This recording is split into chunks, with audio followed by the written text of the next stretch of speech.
Tell me something that's more timeless than roasted chicken with carrots and potatoes. I'm starting with 4 chicken quarters, so both the leg and the thigh, bone in, skin on. Get the best chicken you can find. Because this is such a simple dish, this is really all about making chicken the best it can be. And I'm only seasoning with kosher salt and black pepper. Before I get this onto my baking sheet, I'm gonna set up little stages for the chickens. So I've got 4 lemon slices and 4 leeks, and I'll use these to prop up the chicken. And my pan is lined with some foil because eventually I will wanna catch all of the chicken juices and use those for a jus at the end. And then I'll prop the chicken onto their bed of lemon and leeks. All right, let me wash my hands. I'll stick these in the oven now at 450 degrees for 25 minutes while I make a garlic butter to brush on. I'll start by peeling and smashing 2 large cloves of garlic. I don't have to worry about chopping them up since I'm just using the garlic to infuse the butter. I'll melt half a stick of butter, toss in the garlic, and just allow this to sizzle for a few minutes so that the butter can take on that garlic flavor. I am smelling this garlic. I'm gonna get the chicken out of the oven. The chicken isn't fully cooked yet, but it's already starting to smell good and the skin is already looking crisp. I'll brush the chicken all over with the garlic butter.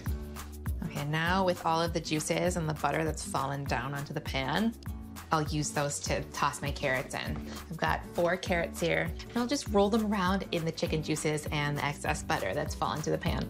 And this is perfect timing now. This will go back into the oven now at 375 for about 20 minutes until the chicken is golden brown and cooked through and the carrots are tender.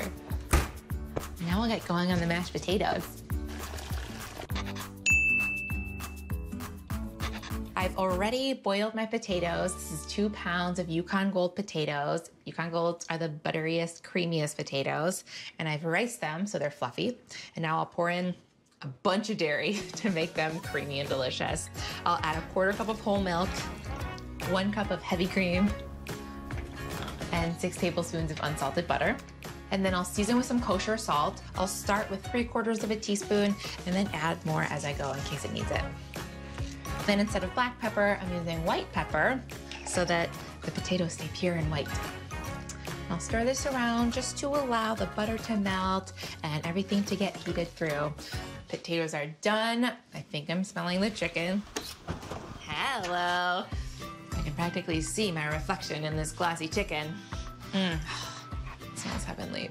My last step for this dish is I'm gonna make a jus to have a saucy element on the bottom of the plate. It'll add more flavor and richness.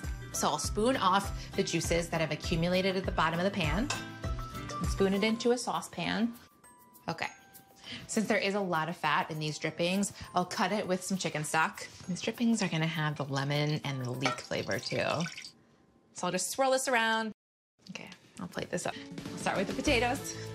Not too much, not too little. Add some jus. Nestle this chicken right in. Some carrots. Okay, I'm definitely gonna eat this leek too. And I'll finish with some flaky salt.